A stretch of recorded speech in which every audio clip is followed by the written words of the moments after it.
So, given that the body image is one of the customers' motivations for attending the gym, how has the industry changed to cater for that needs? From my point of view, how the industry's changed, I think it's changed with the leisure industry. They seem to be driven in bringing new apparatus to do old things. All right. That's one of the things I've picked up on. Is that in the old, dare I say, in the older days when it was running, cycling, maybe swimming, being active. Now there's a lot of gym equipment being promoted, and sometimes that has helps development, but there is also it's like the reinventing, sort of traditional exercises. So that's one of the points I see of the change. Do you notice another change maybe to gather all these needs? Because now it feels like the students come for the pressure of the social media, for the influencers, or is for conscious? Yeah, I mean the social media and like you said, body awareness. I mean it's I have a very young girl in primary school, moving through to secondary school. I mean that is all around us.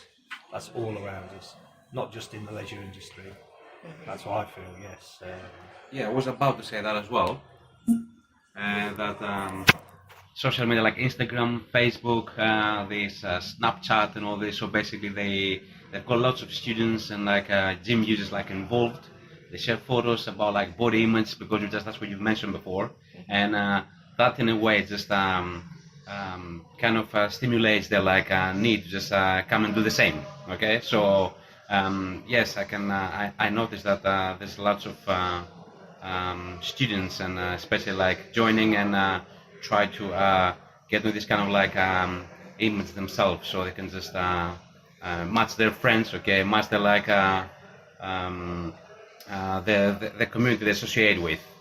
So one of the things which we are driven is not, I mean, perhaps we're involved in it, obviously body conscious, but it shouldn't be that, yes. is to be really focused on health and well-being, and I think that is so important, mental health as well as physical health, and we structured the gym, the apparatus, the equipment, the classes, the experience of our tutors who take the classes to focus on that health and well-being, and there's more of an emphasis at university here along those lines than them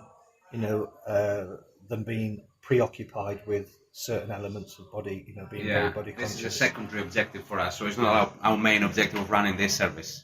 So it's more like about getting the students, staff, or being actively involved, okay, in participating in sports and activities.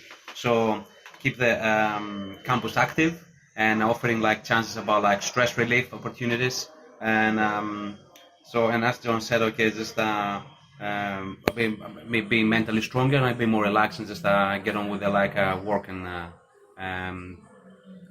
classes and exams and all this. So it's not about like the body image itself.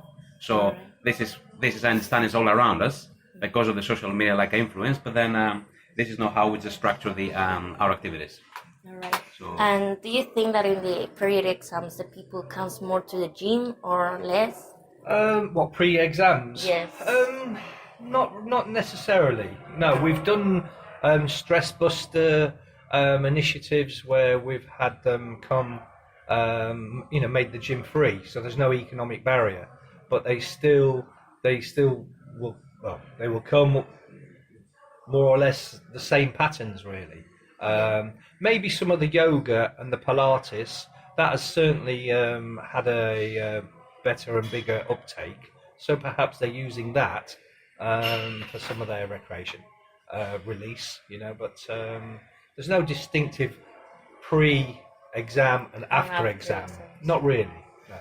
So, the other questions that I have is, do you notice that is the same students that are actually going maybe to play basketball to comes to the gym? No, it certainly isn't. No. There's always people who want to play competitive sport who come to the gym, maybe to enhance their performance. There is those, but there is a distinctive recreational grouping as opposed to team sport or individual pursuits of sports. I find anyway. All right, it's interesting. So my second question is about how marketing activities in the fitness industry impact on the customers, on the students and its motivation.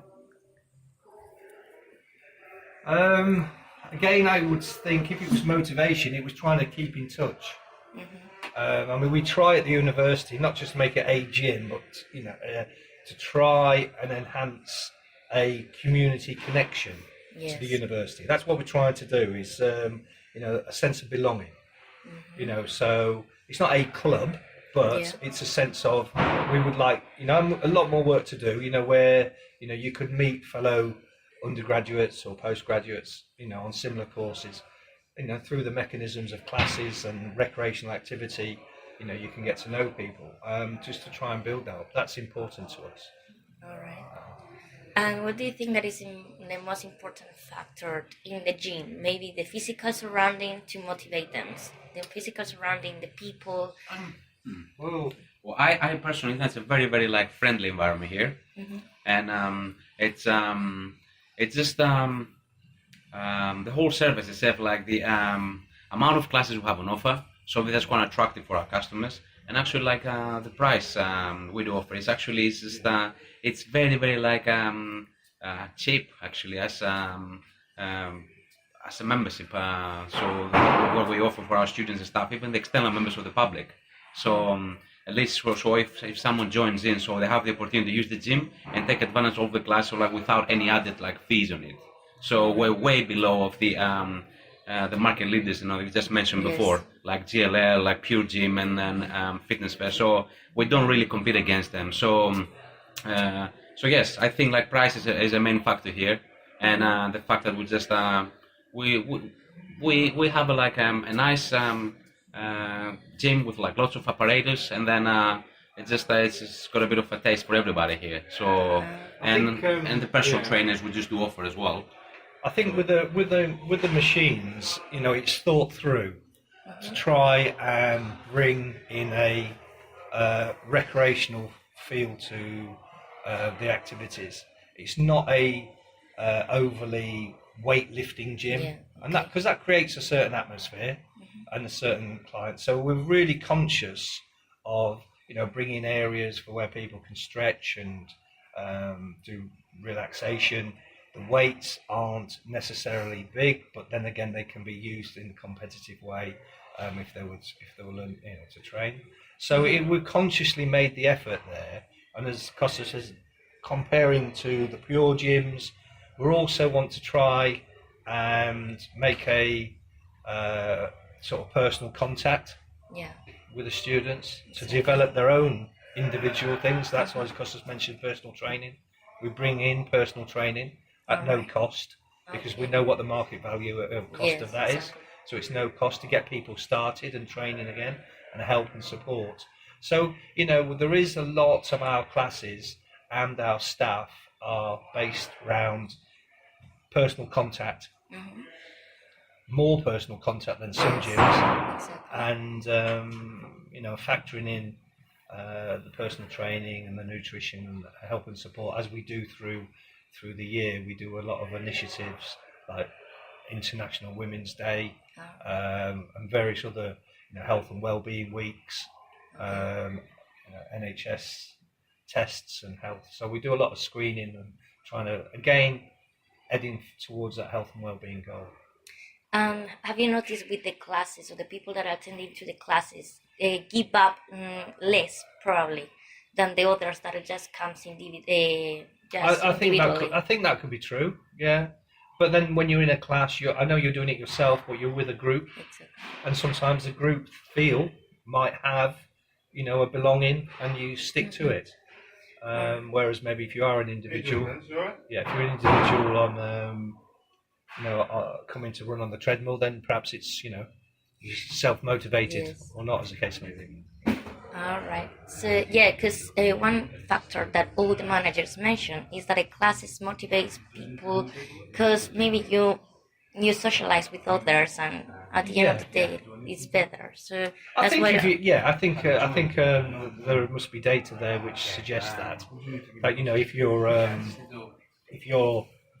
in that group, you know, and you have, that's why sometimes we would like, even in the gym, initiatives where if you can bring a colleague or try and bring